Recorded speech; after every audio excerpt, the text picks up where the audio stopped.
안녕 친구들, 오랜만이에요. 오늘은 7강 문장 성분에 대해서 한번 공부를 해보도록 하겠습니다. 내용이 짧으니까 딱 집중해서 듣도록 합니다. 자, 문장 성분이라는 거는 문장에서 어떤 역할을 하는가? 우리 주어, 목적어, 보어, 뭐 이런 어로 끝나는 애들 있죠? 얘들을 문장 성분이라고 해요. 문장 성분의 단위는 일단 기본적으로 어절들, 이런 어절들마다 문장 성분 이름이 붙을 거예요. 물론 본용어과 보조용어니 합쳐져서 구가 되어서 서술어가 되거나 하는 경우들이 있는데 그런 경우를 제외하면 기본적으로는 띄어쓴 단위대로 이름이 붙을 겁니다.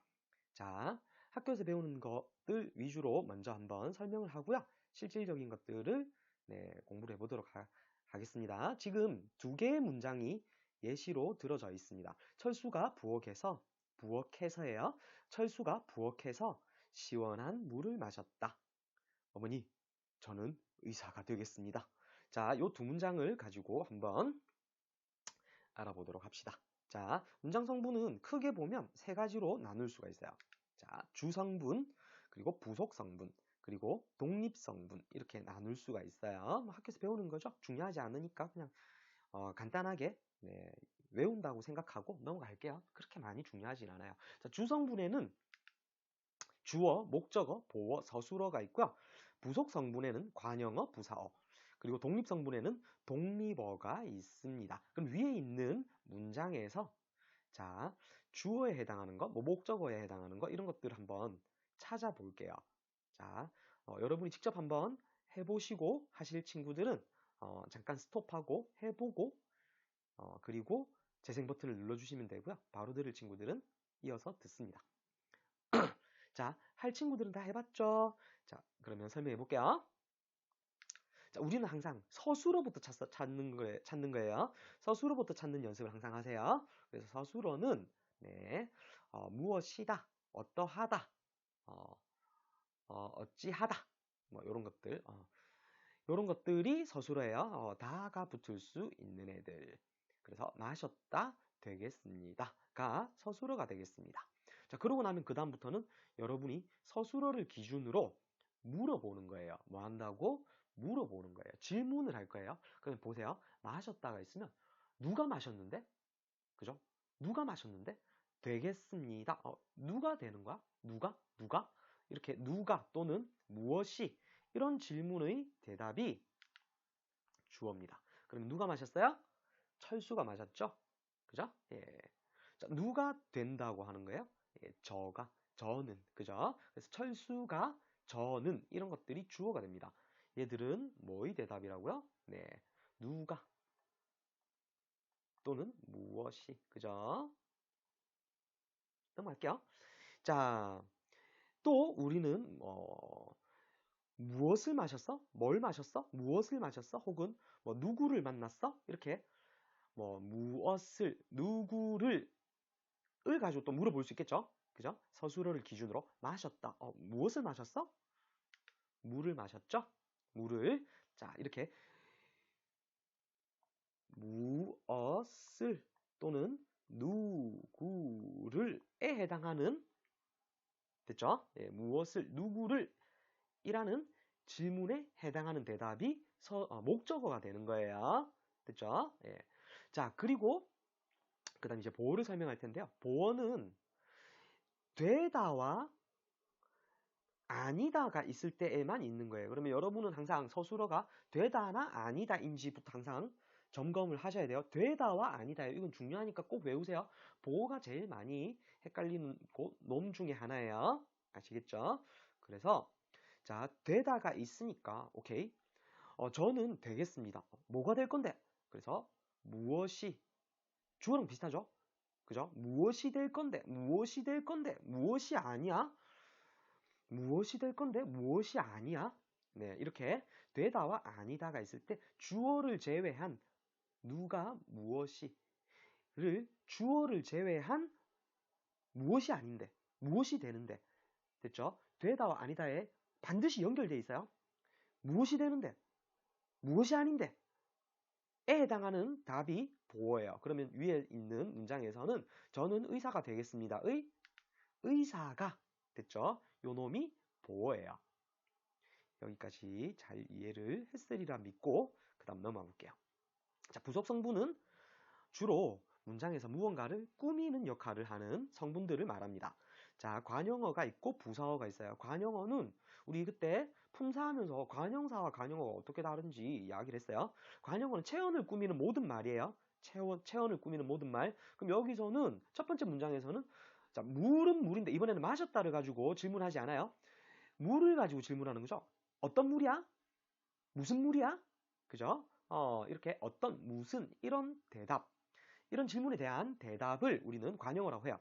그러면 물이라는 명사, 체언을 꾸미는 시원한. 됐죠? 요게 관형어가 되겠습니다.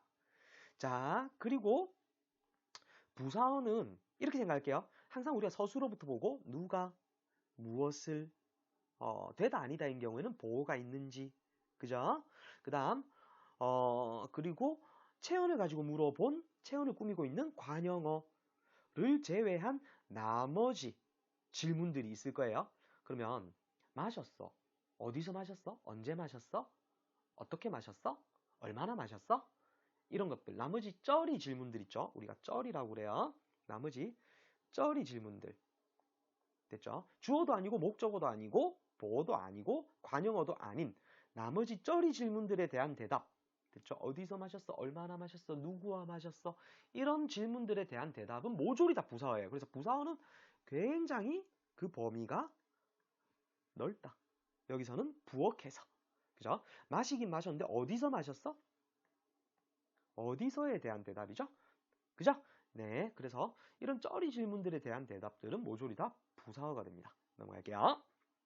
자, 독립어는 네, 여기 뒤에 네, 이렇게 쉼표가 올 수 있는 애들. 쉼표가 왔거나 느낌표가 오는 애들. 주로 네, 문장에서 따로 독립해서 쓰이는 애들인데 네, 부르는 말 또는 놀람 등의 감정을 드러내는 말을 독립어라고 해요. 그럼 감탄사들은 다 독립어일 거고요. 네, 어머니 저는 의사가 되겠습니다. 어머니 같은 경우는 명사지만 독립어죠. 부르는 말이니까. 그죠? 여기까지 어렵지 않을 거라고 생각하고 빨리 넘어갈게요. 자, 서술어 자릿수와 필수 성분. 자, 여러분들 문장 성분과 관련해서 시험에 가장 잘 나오는 부분이 뭐냐면 서술어 자릿수예요. 자, 서술어 자릿수는 네, 그 서술어가 반드시 필요로 하는 질문의 답이에요. 예를 들어서 제가 먹었어요. 먹다에 반드시 필요한 질문이 뭐예요? 언제 먹었는지. 있어도 되지만 언제가 없어도 먹다라는 서술어는 쓸 수 있는 거죠. 어디서 먹었는지가 중요하나요? 중요할 때도 있지만 없어도 먹다라는 말을 쓸 수 있죠. 하지만 누가 먹었는지는 꼭 필요하겠죠. 누가? 주어는 먹다라는 서술어에 꼭 필요해요. 그럼 또 내가 먹었어. 그러면 궁금하죠. 우리는 당연히 뭐가 궁금해요? 무엇을 먹었는지 궁금하겠죠. 그래서 그 무엇을에 해당하는 목적어까지 두 놈이 필요한 서술어죠. 먹다는 네, 이런 식으로 몇 놈이 필요한 서술어인가 됐죠? 몇 놈이 필요한 서술어인가에 따라서 한 자리 서술어, 두 자리 서술어, 세 자리 서술어로 구분할 수 있습니다. 자, 모든 서술어들은 주어를 반드시 필요로 해요. 우리가 사전을 찾아보면 뭐 이런 표시들이 있어요. 이렇게 해서 점점점 뭐 이런 식으로 나와 있어요. 자, 이 을이라는 거는 우리가 무엇을에 대한 대답이겠죠? 그러니까 이 목적어에 해당이 되죠. 그러면 그 사전을 찾았을 때 우리가 먹다를 찾으면 먹다 그러면 네, 뒤에 요 표시가 나오고 을이라고 적혀 있어요. 그 말은 목적어를 반드시 필요로 한다는 거예요. 근데 주어는 기본적으로 모든 서술어에서 필요로 하는 거기 때문에 모든 서술어가 필요로 하는 것이기 때문에 사전에서 이 표시를 두고 굳이 적지 않습니다. 그래서 사전을 우리가 볼 때는 사전 문제가 나왔을 때는 이 표시가 나오면 이게 이 안에 이렇게 문장 성분이 하나가 있으면 주어에 추가로 필요한 문장 성분이라고 생각하면 돼요. 그러면 먹다는 주어의 목적어가 필요하다 이렇게 보면 되는 거죠. 그런데 이 표시가 아예 없는 경우들이 있겠죠. 이 표시가 아예 없는 경우는 그럼 그건 뭘까요? 그렇죠. 주어만 필요로 하다는 거예요. 그래서 이렇게 주어만 필요로 하는 서술어를 주어 한 자리만 필요로 한 서술어, 한 자리 서술어라고 이야기를 합니다. 그래서 주어 플러스 서술어, 주어만 필수 성분이 되는 거예요. 어떤 게 있느냐? 네, 꽃이 핀다. 피다라는 서술어는 어떻게 피는지, 어디서 피는지, 언제 피는지 이런 것들은 추가로 있어도 되지만 없어도 돼요. 하지만 무엇이 피는지는 꼭 필요하죠. 그래서 주어와 서술어만 필요로 하다는 거예요. 자, 물론 여기에 예쁜 꽃이 화단에 활짝 피었다 이렇게 길게 적어도 마찬가지예요. 예쁜, 그 다음 화단에 활짝 이런 예쁜 관용어죠. 화단에 부사어죠. 활짝 부사어죠. 이런 애들은 없어도 된다는 거예요. 하지만 꽃이 피었다는 필요하죠. 꽃이 피었다는 꽃이라는 주어가 반드시 필요로 하기 때문에 우리는 문장이 길든 짧든 이 피었다라는 서술어에 반드시 필요한 게 몇 개 있느냐만 세워서 한 자리 서술어라고 알 수 있어야 합니다. 주로 언제 어디서 어떻게 이런 애들은 필수 성분이 아니에요. 됐죠? 넘어갈게요. 자, 두 자리 서술어예요. 두 자리 서술어는 세 가지 패턴이 있습니다. 서술어에서 당연히 주어들은 다 필요로 하겠죠? 그럼 주어 말고 자, 목적어를 필요로 하는 경우, 보어를 필요로 하는 경우, 그리고 부사어를 필요로 하는 경우가 있을 거예요. 됐죠? 가볼게요. 아까 쌤이 먹다를 했죠? 네, 이번에 마셨다를 해볼게요. 자, 마시다라는 서술어는 누가 마셨는데? 내가. 뭘 마셨어? 물을. 됐죠? 이렇게 주어와 목적어를 필요로 해요. 그런데 여기다가 벌컥벌컥이라는 부사어를 넣는다고 하더라도 벌컥벌컥은 마시다에 반드시 필수적으로 꼭 포함되어야 하는 문장 성분이 아니므로 필수 성분은 결국 내가와 물을 밖에 없어요. 그죠? 그래서 여러분은 필수 성분인지 필수 성분이 아닌지 항상 생각을 하셔야 돼요. 어떻게, 언제, 어디서 이런 애들은 필수 성분이 아니에요. 그래서 두 자리 서술어입니다. 넘어갈게요. 자, 보어인 경우에는 아까 전에 되다가 있었죠? 되다 그리고 또 아니다가 있으면 보어를 꼭 필요로 한다라고 했어요. 그래서 항상 여러분들은 문장 성분을 따질 때 이렇게 서술어가 되다나 아니다인지 반드시 꼭 확인하는 습관을 가지세요. 왜냐? 보어는 눈에 좀 잘 안 띄는 경향이 있기 때문이에요. 됐나요? 그래서 누가 아니야? 그녀가 아니야. 오케이, 알겠어. 그럼 그녀가 뭐가 아닌데? 범인이 아니야. 그래서 그 뭐가 아닌데의 뭐가가 보어죠. 그래서 주어와 보어를 반드시 필요로 하죠. 당연히 아까 전에도 이야기를 했듯이 아무리 길게 적혀 있더라도 아름다운 그녀는 잔인한 범인이 아니다. 이렇게 길게 적혀 있더라도 그죠? 어떤 뭐 어떻게 언제 이런 애들은 필수 성분이 아니라고 했어요. 그래서 아니다에 필요한 거는 결국 누가 무엇이 요 두 개만 필요로 한 거예요. 자, 계속 가볼게요. 이번에는 별표를 칠게요. 자, 이때까지 주어, 목적어, 보어, 서술어들은 다 주성분들이었죠. 아까 배웠던. 그쵸? 네. 주성분이 아니면서도 필수성분으로 잘 끼어드는 애가 부사어입니다. 여기다 별표를 칠게요. 자, 필수적 부사어를 네, 반드시 필요로 하는 서술어들이 있어요. 주로 어디에 누구와 이런 애들이 있어요. 그럼 이런 거예요. 자, 가다를 한번 볼게요. 가다인데 가요. 누가 가는데? 아이가 가네요. 아이가 가요. 더 필요한 말 없나요? 있죠. 어디 가는데? 그렇죠. 어디에. 자, 이렇게 어디에 혹은 어디로 이런 애들은 쩌리 질문이죠. 누가 무엇을 해당하는 질문이 아니죠. 이런 쩌리 질문들에 해당하기 때문에 부사어인데 됐나요? 부사어인데 가다라는 서술어에 이 애가 빠지면 중요한 정보가 없죠. 비죠. 그래서 필수 성분이에요. 그래서 가다는 누가 어디에 가다.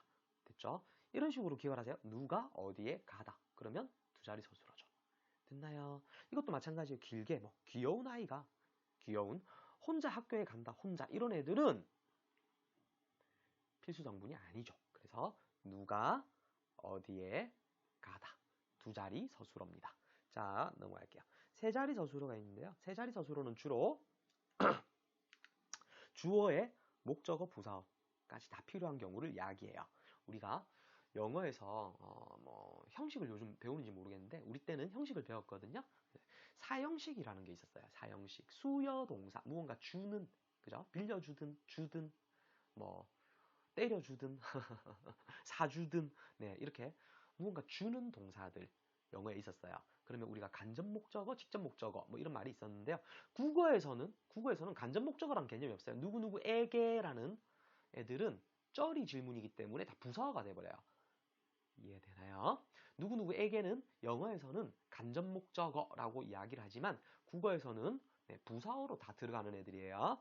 네, 이런 영어로 치면 사형식 누가 누구에게 무엇을 주다, 빌려주다, 뭐 사주다, 뭐 이런 종류의 서술어들이 있어요. 그죠? 그래서 그때는 주어도 필요로 하고 누가 목적어, 무엇을 부사어, 누구누구에게, 주로 누구누구에게 또는 에, 됐죠? 이런 애들이 들어갈 거예요. 자, 가 필요로 하는, 를 필요로 하는 서술어. 예를 볼게요. 주다가 나왔죠? 그죠? 네. 누가 줬어요? 어머니께서. 누구에게? 나에게. 부사어네요. 그죠? 무엇을? 돈을. 목적어네요. 그죠? 네. 그래서 세 개가 다 필요해요. 세 자리 서술어예요. 별로 어려운 부분이 아니니까 다들 잘할 거라 생각하고 네. 빨리빨리 넘어갈게요. 오늘 어머니께서 나에게 큰 돈을 갑자기 주셨다. 뭐 오늘 큰 갑자기 이런 애들은 필수 성분이 아니죠. 중요한 건 뭐라고요? 누가 무엇을 누구에게 얘만 있으면 돼요. 세 자리 서술어입니다. 여기까지 잘 이해를 했으리라 믿고 넘어갈게요. 자, 기출문제로 들어가 볼게요. 별로 안 어려워요. 자, 필수적 부사어. 그죠? 아까 전에 이야기했던 필수적 부사어에 대한 문제고요. 직접 한번 푸시고 그리고 재생 버튼을 눌러주세요.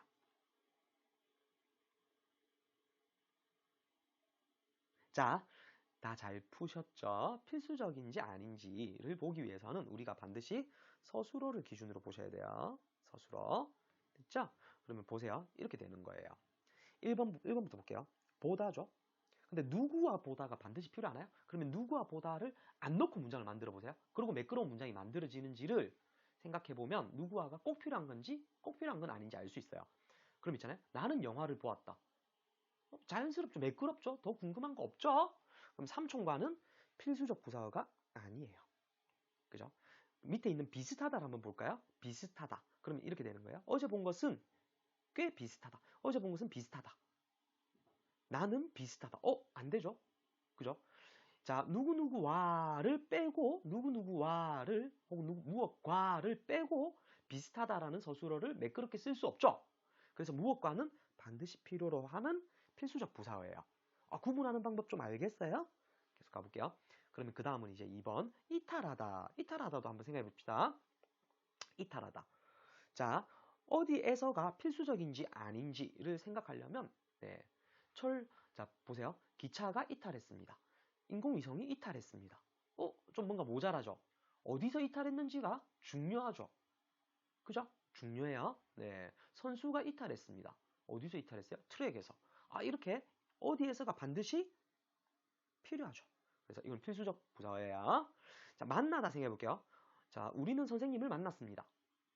스무스하죠? 어디서 만났는지가 있으면 좋지만 없어도 상관없어요. 그래서 이거는 필수적 부사어가 아니에요. 됐죠? 자, 잡다예요. 그들은 멧돼지를 잡았어요. 문제 없죠? 몽둥이로 잡았는지 꼭 안 써도 되죠? 넘어갈게요. 자, 3다예요. 왕은 기사를 삼았어요. 뭘로 삼았는지가 있어야 돼? 없어야 돼? 있어야 되죠? 그죠? 세 자리 서술어네요. 누가 무엇을 무엇으로 삼다. 그죠? 그래서 이건 필수적 부사어예요. 그죠? 필수 성분이에요. 필수적 부사어예요. 적합하다. 가볼게요. 자, 기후가 변동사에 적합하다. 기후가 적합하다. 어디 적합한지가 있어야 될 거 아니야. 안 궁금해? 그죠? 그래서 변동사는 필수예요. 변동사에. 변동사가 필수가 아니고 어디에 적합하다. 그죠? 필수예요. 자, 방문하다. 할머니 댁을 방문하다. 나는 할머니 댁을 방문하다만 가지고도 충분히 문장이 성립이 되죠? 언제는 필수 성분이 아니에요. 그죠? 자, 주다. 선생님께서 선행상을 줬어요. 누구에게? 궁금해하죠? 필수 성분이에요. 빌렸어요. 홍길동이 5만 원을 빌렸어요. 누구에게? 필요하죠? 그래서 필수 성분이에요. 답은 몇 번? 5번. 자, 오늘 강의는 그다지 길지 않았죠? 수고했어요.